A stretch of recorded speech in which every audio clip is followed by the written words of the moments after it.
नमस्कार दोस्तों, आज की जो कहानी है यह कहानी बहुत ही प्रेरणादायक कहानी है। इस कहानी को जो भी कोई व्यक्ति पूरा सुनता है वह जिंदगी में कभी धोखा नहीं खा सकता।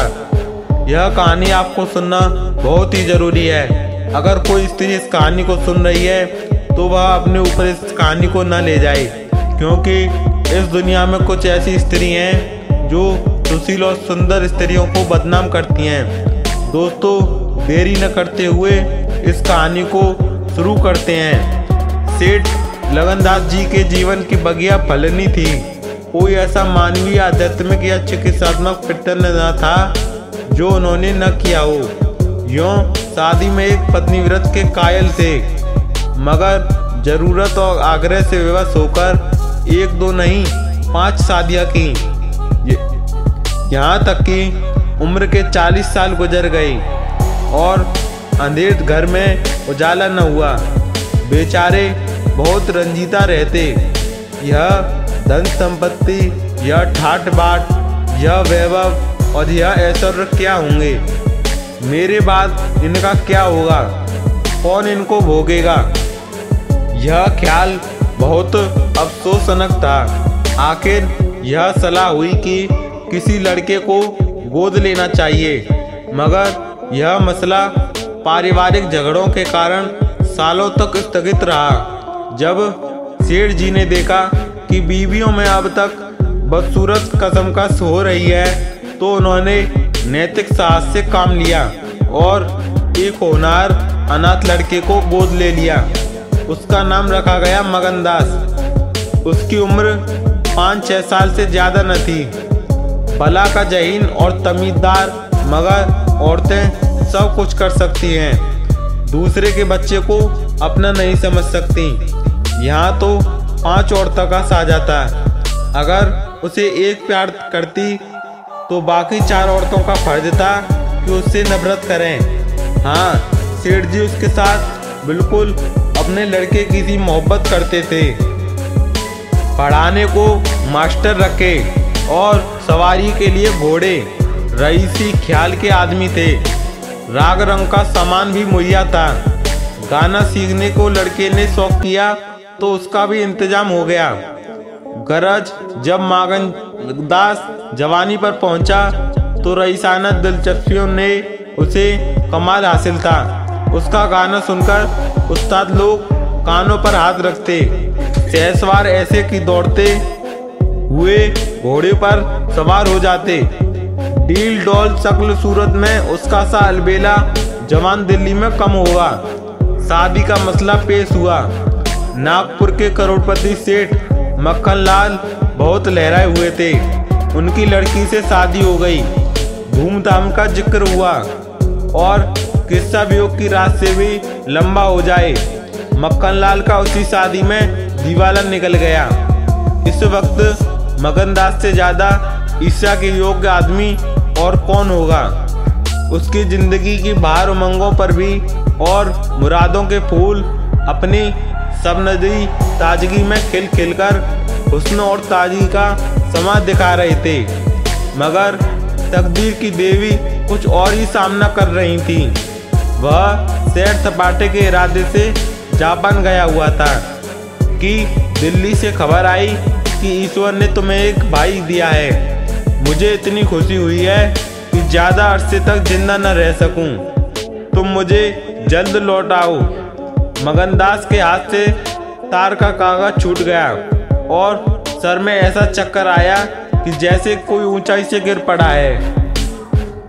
मगनदास का किताबी कीड़ा बहुत कम था, मगर स्वभाव की सज्जनता से वह खाली हाथ न था। हाथों की उदारता ने, जो समृद्धि का वरदान है, हृदय को भी उदार बना दिया था। उसे घटनाओं की इस काया पलट से दुख तो जरूर हुआ, आखिर इंसान ही था, मगर उसने धीरज से काम लिया और एक आशा और भय की मिली जुली हालत में देश को रवाना हुआ। रात का वक्त था। जब अपने दरवाजे पर पहुंचा तो नाच गाने की महफिल सजी देखी। उसके कदम आगे न बढ़े। वह लौट पड़ा और एक दुकान के चबूतरे पर बैठकर सोचने लगा कि अब क्या करना चाहिए। इतना तो उसे यकीन था कि सेठ जी उसके साथ भी भलमानसी और मोहब्बत से पेश आएंगे, बल्कि शायद अब और भी कृपा करने लगें। सेठानियाँ भी अब उसके साथ गैरों का सा बर्ताव न करेंगी।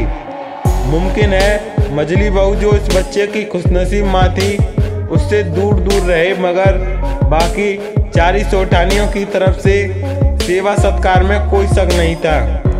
उनकी राह से वह फायदा हुआ था। उसके स्वभाव ने यह गवारा नहीं किया कि जिस घर में मालिक की हैसियत से रहता है उसी घर में अब एक आश्रित की हैसियत से जिंदगी बसर करें। और उसने फैसला कर लिया कि सब यहाँ रहना मुनसिब है, न मसलत, मगर जाऊँ कहाँ। न ऐसा कोई फन सीखा, न कोई असला इल्म हासिल किया जिससे रोजी कमाने की सूरत पैदा होती। रईसाना दिलचस्पियाँ उसी वक्त तक कद्र की निगाह से देखी जाती हैं जब तक कि वे रईसों के आउसर रहें।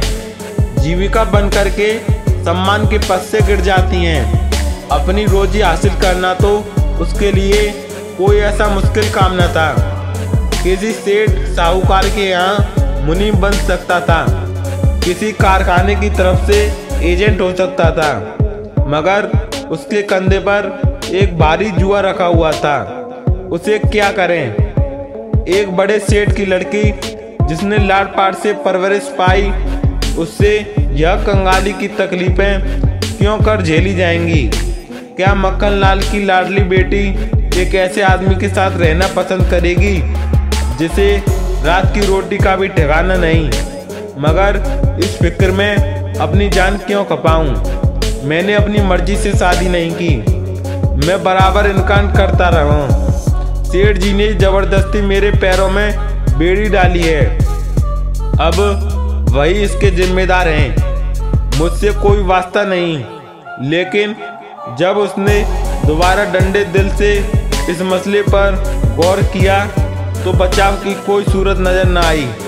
आखिरकार उसने यह फैसला किया कि पहले नागपुर चलूं, जरा उन महारानी के तौर तरीकों को देखूं, बाहर उनके स्वभाव की मिजाज की जांच करूं।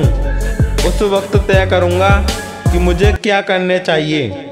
अगर रईसी की बू उनके दिमाग से निकल गई है और मेरे साथ रूखी रोटियां खाना उन्हें मंजूर है तो इससे अच्छा फिर और क्या। लेकिन अगर वह अमीरी ठाट बाट के हाथों बिकी हुई हैं तो मेरे लिए रास्ता साफ है। फिर मैं हूँ और दुनिया का गम। ऐसी जगह जाऊं जहाँ किसी परिचित की सूरत सपने में भी दिखाई न दे। गरीब की जिल्लत नहीं रहती अगर अजनबियों में जिंदगी बसर की जाए। यह जानने पहचानने वालों की कनखैयाँ और कनबत्तियाँ हैं जो गरीबी को यंत्रणा बना देती हैं। इसी तरह दिल में जिंदगी का नक्शा बनाकर मगनदास अपनी मर्दाना हिम्मत के भरोसे नागपुर की तरफ चला, उस मल्लाह की तरफ जो किश्ती और पाल के बगैर नदी में उमड़ती हुई लहरों में अपनों को डाल दे। शाम के वक्त सेठ मक्खनलाल के सुंदर बगीचे में सूरज की पीली किरणें मुरझाए हुए फूलों से गले मिलकर विदा हो रही थीं।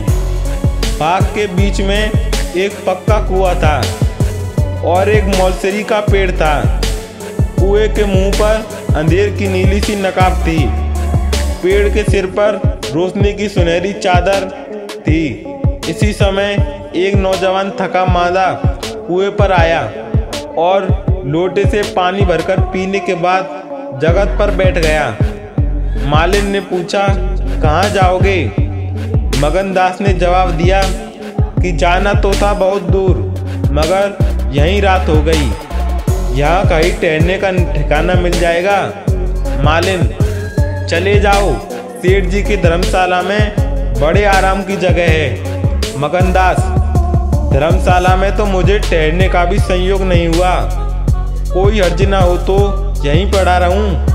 यहाँ कोई रात को रहता है? मालिन, भाई मैं यहाँ ठहरने को न कहूँगी। यह बाई जी की बैठक है। झरोके में बैठकर सैर किया करती हैं। कहीं देख बाल लिया तो मेरे सिर पर एक बाल भी न रहे। मगनदास, बाई जी कौन है? मालिन, यही सेठ जी की बेटी इंदिराबाई। मगनदास, यह गजरे उन्हीं के लिए बना रही हो क्या? मालिन, हाँ, सेठ जी के यहाँ है ही कौन, फूलों के गहने को बस पसंद करती हैं। मगनदास, शौकीन औरत मालूम होती हैं। मालिन, भाई यही तो बड़े आदमियों की बातें हैं। वे शौक न करें तो हमारा तुम्हारा निवाह कैसे हो? और धन है किस लिए? अकेली जान पर 10 लौड़ियां हैं। सुना करती थी कि भगवान आदमी का हल भूत जोतता है। वह अपनी आंखों देखा आप ही पंखा चलने लगा। आप सारे घर में दिन का सा उजाला हो जाए। तुम झूठ समझते होंगे, मगर मैं आंखों देखी बात बताती हूँ।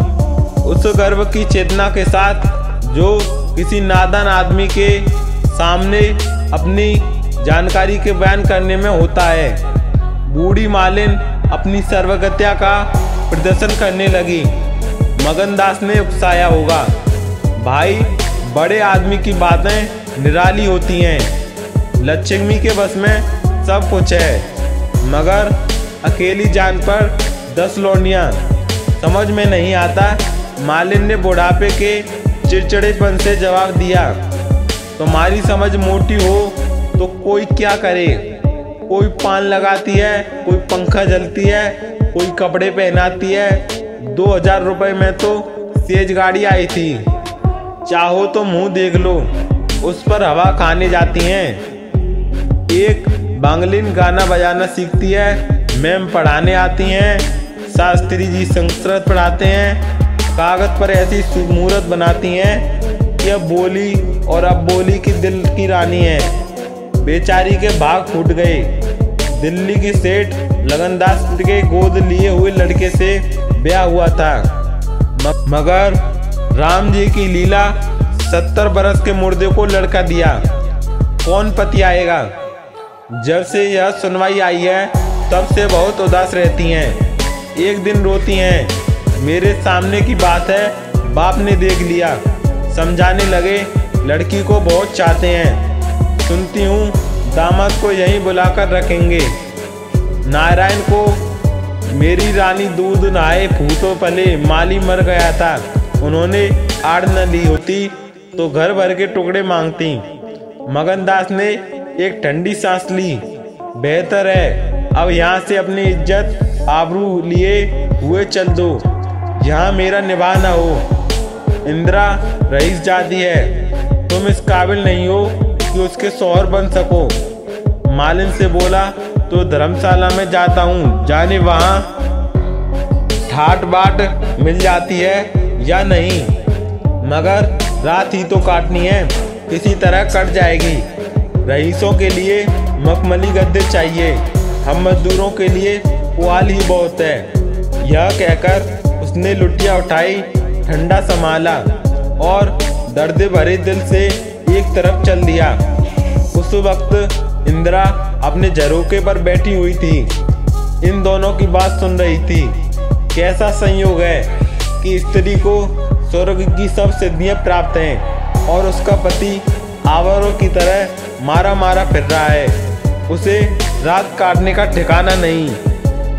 मगनदास निराश रातों में डूबा हुआ शहर से बाहर निकल आया और एक सराय में ठहरा, जो सिर्फ इसलिए मशहूर थी कि वहाँ शराब की एक दुकान थी। यहाँ आसपास से मजदूर लोग आकर अपने दुख को भुलाया करते थे। जो भूले भटके मुसाफिर यहाँ ठहरते, उन्हें होशियारी और चौकसी का व्यवहारिक पाठ मिल जाता था। मगनदास थका मांदा था और एक पेड़ के नीचे चादर बिछाकर सो रहा, और जब सुबह को नींद खुली तो उसे किसी पीर औलिया के ज्ञान की सजी दी छत का चमत्कार दिखाई पड़ा, जिसकी पहली मंजिल वैराग्य है। उसकी छोटी सी कोठली जिसमें 2 एक कपड़े और थोड़ा सा रास्ते का खाना और लुटिया डोर बनी हुई थी। वो गायब हो गई। उन कपड़ों को छोड़कर उसके बदन पर थे। अब उसके पास कुछ भी न था और भूख जो कंगाली में और भी तेज हो जाती है उसे बेचैन कर रही थी। मगर वह दृढ़ स्वभाव का था। उसने किस्मत का रोना न आया और किसी तरह गुजर करने की तदबीरें सोचने लगा और लिखने और गणित में उसे अच्छा अभ्यास था। मगर इस हैसियत में उससे फायदा उठाना असंभव था। उसने संगीत का बहुत अभ्यास किया था। किसी रसिक के दरबार में उसकी कदर हो सकती थी, मगर उसके पुरुषोचित अभिमान ने इस पेशे को अख्यातर करने इजाजत न दी। हाँ, वह आला दर्जे का घुड़सवार था और यह फन मजे में पूरी शान के साथ उसकी रोजी का साधन बन सकता था। यह पक्का इरादा करके उसने हिम्मत से कदम आगे बढ़ाए और ऊपर से देखने पर यह बात यकीन के काबिल नहीं मालूम होती, मगर वह अपना बोझ हल्का हो जाने से इस वक्त बहुत उदास नहीं था। मर्दाना हिम्मत का आदमी ऐसी मुसीबतों को उसी निगाह से देखता है जिसमें एक होशियार विद्यार्थी परीक्षा के प्रश्नों को देखता है। उसे अपनी हिम्मत आजमाने का, एक मुश्किल से जूझने का मौका मिल जाता है। उसकी हिम्मत अनजाने ही मजबूत हो जाती है। अक्सर ऐसे मार के मर्दाने हौसले के लिए प्रेरणा का काम देते हैं। मगनदास इस जोश से कदम बढ़ाता चला जाता है कि जैसे कामयाबी की मंजिल सामने नजर आ रही है, मगर शायद वहाँ के घोड़ों ने शरारत और बिगड़ेलपन से तौबा कर ली थी, या वे स्वाभाविक रूप से बहुत मजे में धीमे धीमे चलने वाले थे। वह जिस गांव में जाकर निराश को उकसाने वाला जवाब पाता। आखिरकार शाम के वक्त जब सूरज अपनी आखिर मंजिल पर जा पहुंचता है तो उसकी कठिन मंजिल तमाम हुई। नागर घाट के ठाकुर अटल सिंह ने उसकी चिंता को समाप्त किया। यह एक बड़ा गांव था। पक्के मकान बहुत थे, मगर उनमें प्रेतमाएं आबाद थीं। कई साल पहले प्लेग ने आबादी के बड़े हिस्से को इस क्षणभंगुर संसार से उठाकर स्वर्ग में पहुंचा दिया था। इस वक्त प्लेग के बचे कूच हुए लोग गांव के नौजवान और शौकीन जमींदार साहब और हल्के के कारगुजार और रोबीले थानेदार साहब थे। उनकी मिली जुली कोशिशों से गांव में सत्योग का राज था। धन दौलत को जो लोग जान का जाप समझते थे उसे गुनाह की तरह छुपाते थे। घर घर में रुपए रहते हुए लोग कर्ज से लेकर खाते और फटे आलों की तरह रहते थे। इसी निवाह था। काजल की कोठरी थी। सफ़ेद कपड़े पहनाना, उन पर धब्बा लगाना था। हुकूमत और जबरदस्ती का बाजार गर्म था। अहीरों के यहाँ आजन के लिए भी दूध न था। थाने में दूध की नदी बहती थी। मवेशी खाने के मुर्रीद दूध की कुल्लियाँ करते थे। इसी अंधेर नगरी को मगनदास ने अपना घर बनाया। ठाकुर साहब ने असाधारण उदारता से काम लेकर उसे रहने के लिए एक मकान भी दे दिया, जो केवल व्यापार अर्थों में मकान कहा जा सकता था। इसी झोंपड़ी में एक हफ्ते से जिंदगी के दिन काट रहा है। उसका चेहरा जर्द है और कपड़े मैले हो रहे हैं, मगर ऐसा मालूम होता है कि उस अब इन बातों को अनुभूति नहीं रही। जिंदा है, मगर जिंदगी रुखसत हो गई है। हिम्मत और हौसला मुश्किल को आसान कर सकते हैं, आंधी और तूफान से बचा सकते हैं, मगर चेहरे को खिला सकना उनके सामर्थ्य से बाहर है। टूटी हुई नाव पर बैठकर मल्हार गाना हिम्मत का काम नहीं, हिम्मत का काम है। एक रोज शाम के वक्त वह अंधेर में खाट पर पड़ा हुआ था। एक औरत उसके दरवाजे पर आकर भीख मांगने लगी। मगनदास को आवाज जान परिचित जान पड़ी। बाहर आकर देखा तो वही चप्पा मालिन थी, कपड़े तार तार, मुसीबत की रोती हुई तस्वीर। बोला, मालिन तुम्हारी यह कैसे हालत हुई, मुझे पहचानती हो? मालिन ने चौंक कर देखा और पहचान गई। रोकर बोली, बेटा अब बताओ मेरा ठिकाना लगे, तुमने मेरा बना बनाया घर उजाड़ दिया। न इस दिन तुमसे बात करती न मुझ पर यह विपत्ति आती। भाई ने तुम्हें बैठे देख लिया, बातें भी सुनी, सुबह होते ही मुझे बुलाया और बरस पड़ी। नाक कटवा लूंगी, मुंह में कालिक लगवा दूंगी। चुड़ैल कुटनी, तू मेरी बात किसी गैर आदमी से क्यों चलाए? तू दूसरों से मेरी चर्चा करे। वह कि तेरा दामाद था, जो तूने उसे मेरा दुखड़ा रोती थी। जो कुछ तेरे मुंह में आया वह बकती रही, मुझसे भी न सहा गया। रानी रूठेंगी, अपना सुहाग लेंगी। बोली, भाई भी ने सहा गया और बोली, भाई जी मुझसे कसूर हुआ, लीजिए अब जाती हूँ। छींकते नाक करती है तो मेरा निभा यहाँ न होगा। ईश्वर ने मुँह दिया है तो आहार भी देगा। 4 घर से मांगूंगी तो पेट हो जाएगा। उससे छोकरी ने मुझे खड़े खड़े निकलवा दिया। बताओ मैंने तुमसे उसकी कौन सी शिकायत की थी, उसकी क्या चर्चा की थी? मैं तो उसका बखान कर रही थी, मगर बड़े आदमियों का गुस्सा भी बड़ा होता है। अब बताओ मैं किसकी होकर रहूं? 8 दिन इसी तरह टुकड़े मांगते हुए हो गए। एक भतीजी उन्हीं के यहाँ लोनियों में नौकर थी, उसी दिन उसे भी निकाल दिया। तुम्हारी बदौलत जो कभी ना किया था वह करना पड़ा, तो मैं कहाँ का दोष लगाऊं? किस्मत में जो कुछ लिखा था देखना पड़ा। मगनदास सन्नाटे में आ गया। आहा, मिजाज का यह हाल है, यह घमंड, यह शान। मालिन का इत्मीनान दिलाया। उसके पास अगर दौलत होती तो उसे मालामाल कर देता।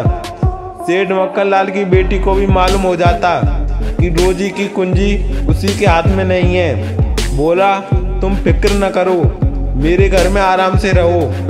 अकेले मेरे जी भी नहीं लगता। सच कहूँ तो मुझे तुम्हारी तरह एक औरत की तलाश थी।